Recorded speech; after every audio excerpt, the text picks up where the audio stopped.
porque el tema está muy bueno. Maestro Clemente Romero Olmedo, abogado y consultor en seguridad, le doy la bienvenida. ¿Cómo está? Muy buena tarde. Alberto, un gusto saludarte a ti y a todo tu auditorio. Gracias. Y también nos acompaña el doctor Julio Jiménez, investigador, catedrático, vicepresidente del Colegio Nacional de Abogados. Doctor Julio, ¿cómo estás? Muy buenas tardes. Maestro Clemente Romero, ¿es esto verdaderamente grave? Esta reseña que hicimos de manera muy breve, donde vuelve a aparecer la palabra expropiación, interés nacional, sobre intereses privados. Esto es un golpe a las inversiones extranjeras.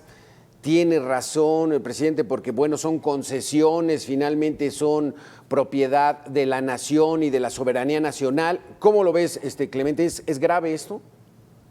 Estimado Alberto, buenas tardes. Pues mira, sin duda es una política pública que genera controversia y preocupación para los inversionistas.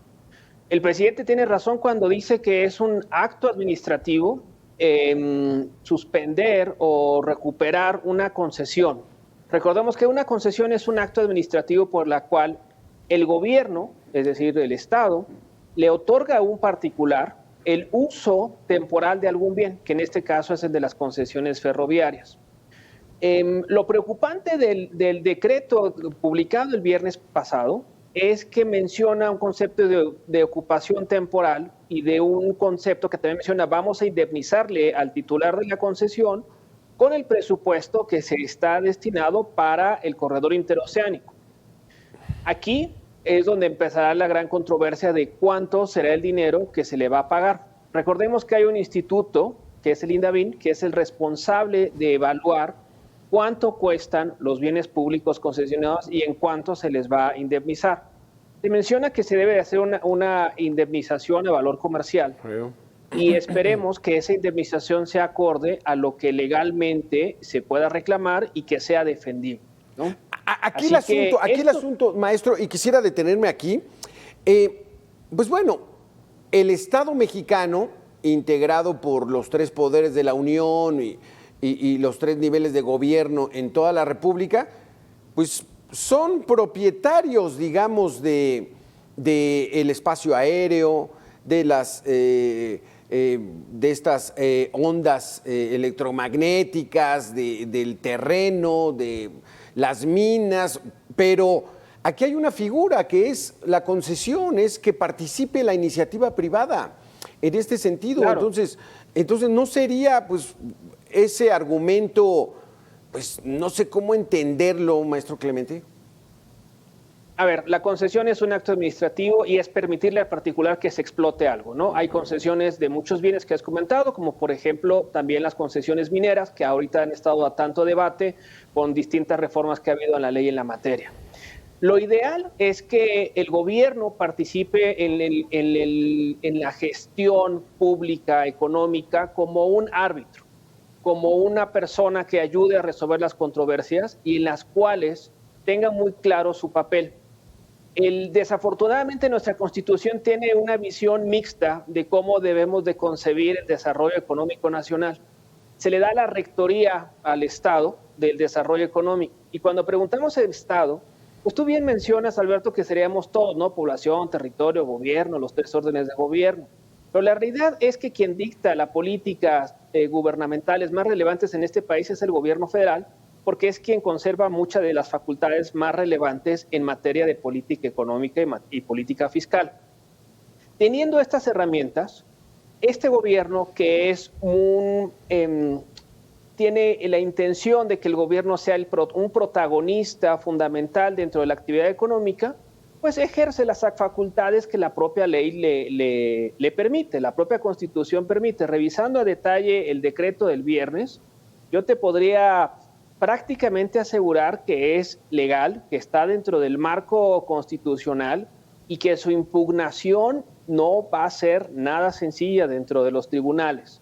Lo que es más probable es que haya un litigio o una controversia sobre el monto de lo que se le va a pagar a esta empresa afectada por este decreto.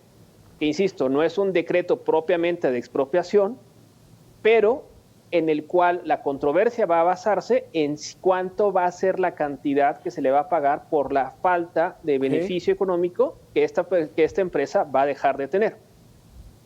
Ahí está, doctor Julio Jiménez. Entonces, el Estado mexicano pues debería ser un promotor de la iniciativa privada, porque mucha de esa iniciativa privada es mexicana.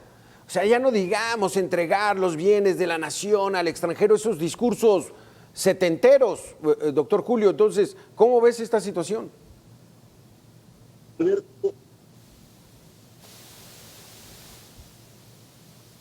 Estamos teniendo ahí problemas con tu audio. Doctor Julio Jiménez, estamos teniendo problema con tu audio.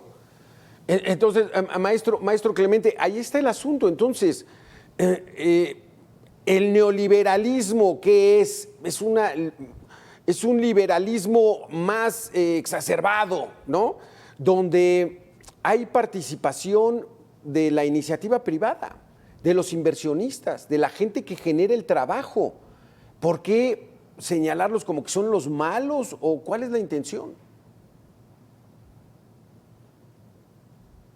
Pública tienen una orientación ideológica muy distinta a la de las administraciones anteriores. Su concepción del Estado y del gobierno es tenerlo como el actor y el protagonista en la toma de decisiones. Desafortunadamente, el país, lo que vivimos cada sexenio es un capitalismo de cuates, en el cual tus vínculos con el gobierno en altas esferas en la toma de decisiones permite que seas un empresario exitoso. Y desafortunadamente mucha de la clase empresarial de este país ya lo sabe que si tiene un buen contacto o una buena relación con el director de finanzas de Pemex, con el titular de CFE, con algún funcionario, por ejemplo, en la Secretaría de Comunicaciones y Transportes, la probabilidad de que su empresa prospere y crezca durante ese sexenio está y existe. Y eso solamente pasa, estimado Alberto, porque tenemos un Estado de Derecho bastante frágil y bastante vulnerable. Nuestra ley de planeación, por ejemplo, obliga al Estado mexicano a que hagamos planeaciones de 20 años. Y, por ejemplo, el desarrollo del Tren Maya estaba en el tintero desde hace varios sexenios, pero al ver la inviabilidad económica y política de lo que eso podría generar, los gobiernos de Peña y de Calderón dijeron simplemente no avancemos con esto. En el caso del tramo interoceánico es cosa distinta. Es probable que sea la única gran obra de infraestructura de esta administración que pueda tener una rentabilidad económica al mediano plazo. La gran preocupación de inversionistas nacionales e internacionales es que tengamos certidumbre sobre las reglas que se tengan que cumplir. Claro. Recordemos que cuando se celebran tratados internacionales y hay controversias, pues normalmente se pacta un panel arbitral, que es decir, son especialistas que no son ni de un país ni de otro, sino que conforme a la técnica y al derecho y a lo que hayan pactado las partes, resuelven una controversia. Y es así como la mayoría de los estados-naciones y de los países y de los inversionistas resuelven sus controversias. Sí. En el caso que estamos viendo en Ferrosur, sin duda es un claro ejemplo de preocupación para los inversionistas, pero hay algo, Alberto, que te puedo decir. Ya grandes inversionistas, tanto locales como internacionales, tienen claro cuáles son las reglas de juego del actual gobierno y tienen claro si van a invertir o no. Porque muchas veces los inversionistas lo que buscan es el cómo sí. Sí. Y si ya tienes un gobierno maduro, como lo es la actual administración que está en el último tercio, pues muchas veces dicen, pues esperemos a ver cómo pasa con la siguiente administración y veremos si invertimos o no invertimos. Ese es un punto importante, maestro Clemente. Vamos a tener que hacer una pequeña pausa, pero sí mucha amenaza, pero en la práctica finalmente hacer lo que le interesa a los grandes capitales. De eso vamos a platicar regresando de la pausa en 2 minutos.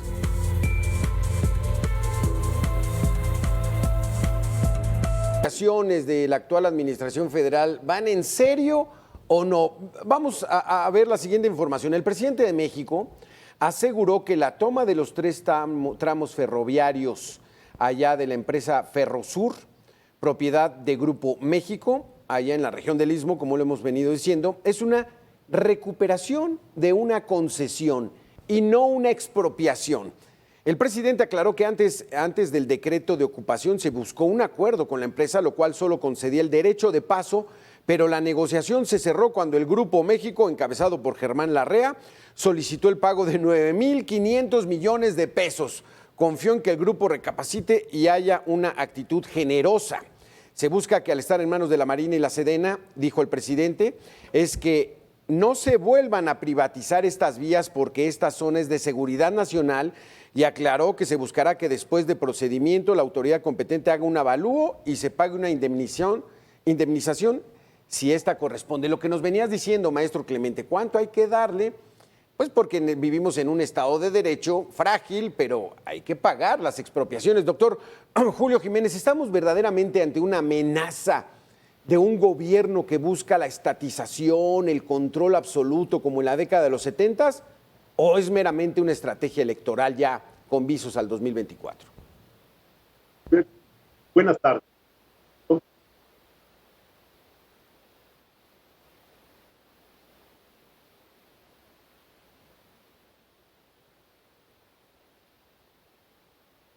Seguimos teniendo problemas. A ver si podemos comunicarnos telefónicamente con el doctor Julio, porque es muy importante su opinión. Maestro Clemente, te hago esa pregunta. Estas amenazas de expropiación y de estatizar el gobierno y el control muy al estilo de regímenes que fracasaron en 1991, ¿es en serio o son estrategia? Mira, es una pregunta que no podría responderte de manera contundente, Alberto, porque me queda claro que ha habido diálogos e interacción y que más allá de lo que dice la ley, a lo que al presidente le gusta es trabajar conforme a sus sentimientos y quehaceres y pareciera como corazonadas.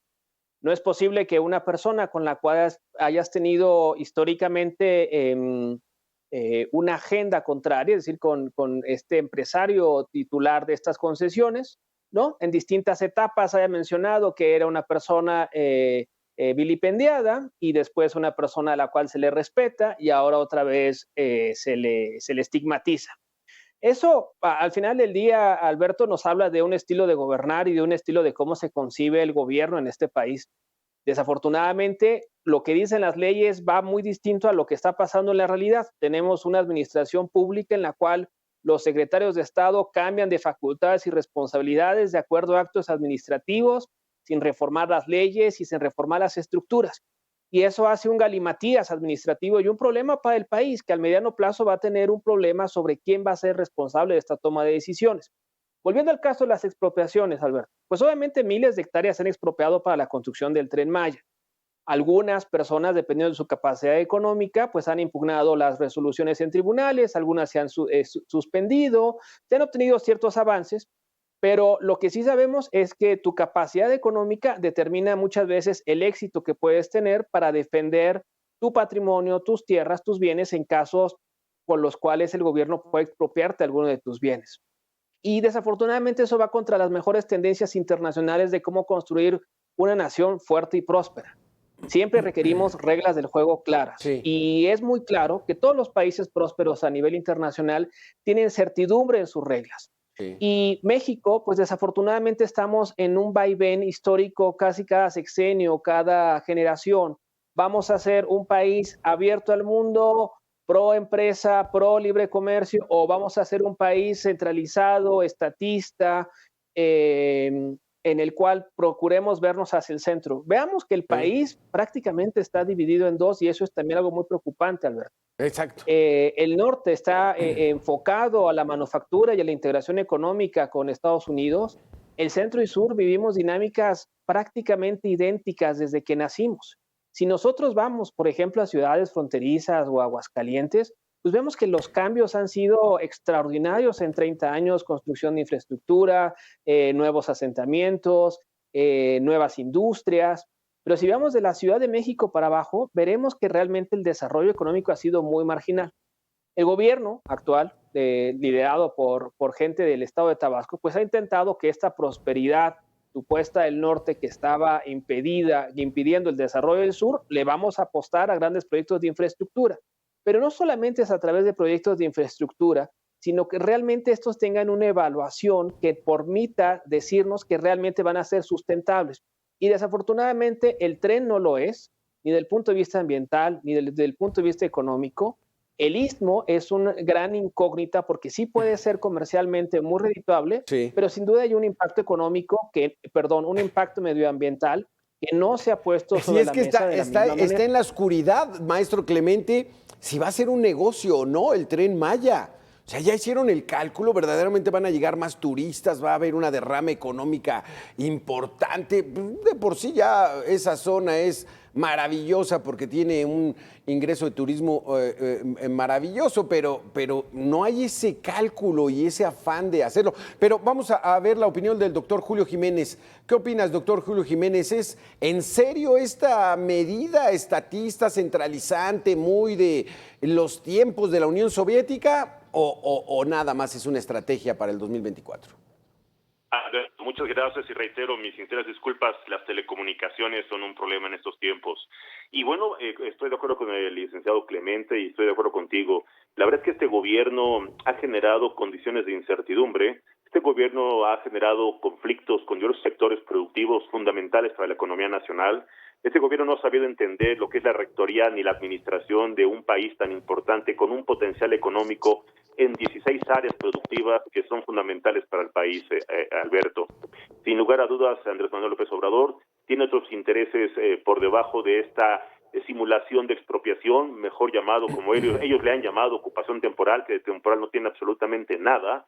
Y bueno, pues obviamente ante esta simulación, esta figura jurídica que están haciendo uso para presionar a un empresario que paga impuestos, un empresario que invierte miles de millones de pesos en nuestro país, un empresario que es determinante para la economía nacional por la generación de empleos y el impacto en la percepción de seguridad de inversión en los organismos internacionales, un empresario que, bueno, estaba también negociando la posible compra de Citibanamex. Y bueno, yo no quisiera imaginarme, Alberto, Amable Auditorio, que esto pudiera ser una estrategia para presionar, para someter, pues obviamente a los intereses mezquinos de Andrés Manuel López Obrador y su gavilla, este tipo de negociaciones que afectan a todas luces la economía nacional, que no es ningún rescate ni es aprovechar nada en beneficio de los mexicanos. Por el contrario, yo no quisiera especular, no lo debemos hacer los abogados. Sin embargo, es público y notorio que el señor López Obrador, todas las decisiones que ha tomado, las ha tomado con una visión absolutamente negativa hacia los intereses de los mexicanos. Pero doctor Julio, ¿verdaderamente afecta esta situación el expropiarle un fragmento de sus vías férreas a Ferrosur de Grupo México? ¿O nada más es como hacer verdaderamente una estrategia? Porque las tasas de interés 11.25 son súper atractivas para los grandes capitales, para la gente que tiene millones de dólares que los está metiendo aquí porque le está dando un rendimiento del 11.5%, una medida súper neoliberal, doctor Julio. O sea, ¿verdaderamente esta expropiación afecta al país? Alberto, como bien refieres, este tipo de condiciones económicas en cuanto al rendimiento de las tasas de interés es un capital que no es productivo para el país. La inversión de capital financiero no genera empleos, no genera desarrollo económico, simplemente especulación económico-financiera y bursátil. Aquí hay que entender los negocios, consecuencias de esta estrategia para presionar a un empresario mexicano, para presionar a un grupo con intereses internacionales. No olvidemos que la opinión internacional está muy atenta a las decisiones de este gobierno que se pasa por encima el Estado de Derecho, que violenta nuestra Constitución, que es capaz de descalificar a los ministros de la Suprema Corte de Justicia, que se atreve a expresarse en contra de acuerdos internacionales de los cuales México es parte, se atreve incluso a pronunciarse en contra de gobiernos y organismos internacionales. Es un no sé cómo llamarle, es un gobernante bastante fuera de serie. Y bueno, yo reitero, no puedo ni debo especular. Sin embargo, el comportamiento de la economía nacional, el comportamiento de los expertos en materia económico y financiera, tal parece que han sido prudentes, tal parece que han sido muy cautos. ¿Sí? Y bueno, al menos las acciones de Ferrosur sí cayeron, el tipo de cambio sí se ve un poco presionado, Alberto. Habrá que esperar, es muy pronto para ver los resultados. Exacto. O las consecuencias de esta simulación de expropiación, Alberto. Sí, exactamente, y sobre todo ese regreso de esa palabra que durante ya varias décadas era era así palabra del demonio, maestro Clemente. Vamos a hacer una pequeña pausa, doctor Julio Jiménez, maestro Clemente Romero. Regresamos en 2 minutos porque vamos a hacer conexión de los últimos acontecimientos a partir del jueves. Regresamos. Julio, gracias, maestro Clemente. Vamos a hacer una concatenación de acontecimientos. La Suprema Corte echa para atrás el decretazo, el gobierno federal presenta el decretazo 2.0, al día siguiente expropia a Ferrosur, que es de Grupo México. Gerardo Larrea había sido nombrado para llevarse Banamex, pues ahora con esto a lo mejor no se lo lleva. Entonces, doctor Julio Jiménez, ¿esto es más político que jurídico? ¿O cómo está? Esto parece un guión de televisión. Alberto, esto parece una película de terror, parece una película de ciencia ficción, contaminada por intereses mezquinos, yo diría que muy influenciada por factores político-electorales, ojo, y yo diría que envenenada por una venganza personal, por una frustración institucional o por actos finalmente de fobia de carácter jurídico constitucional.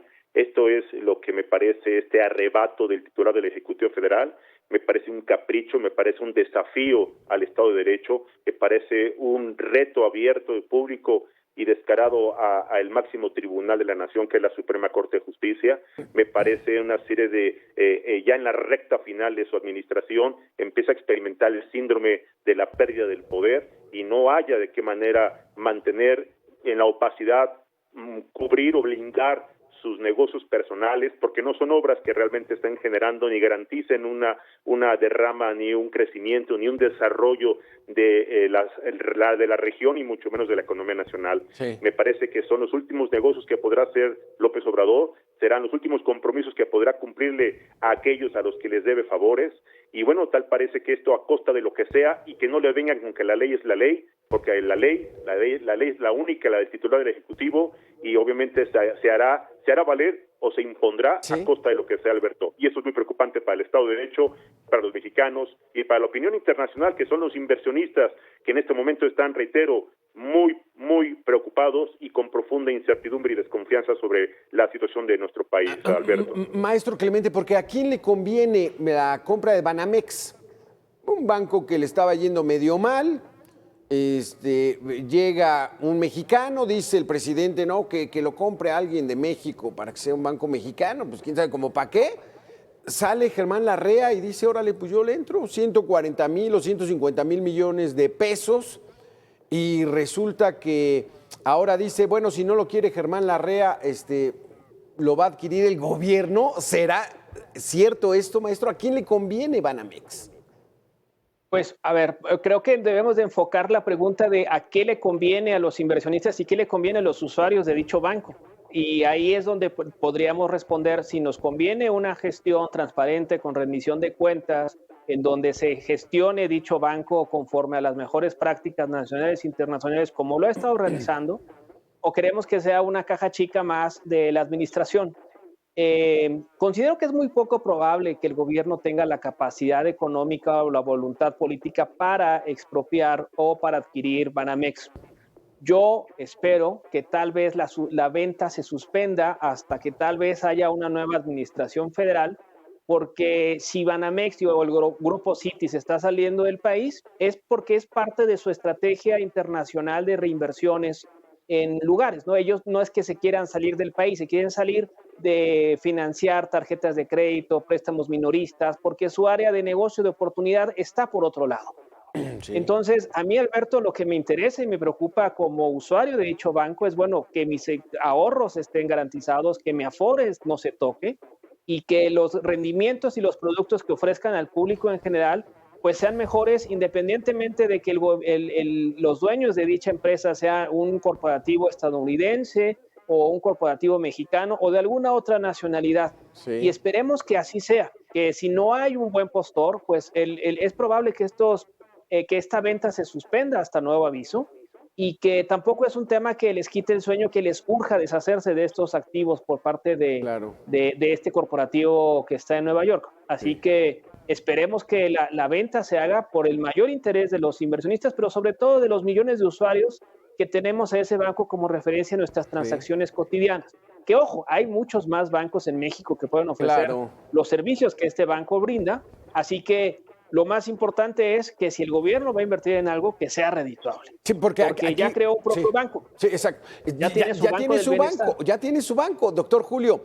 Entonces, hay que remontarnos no hace mucho, 1982, el presidente José López Portillo.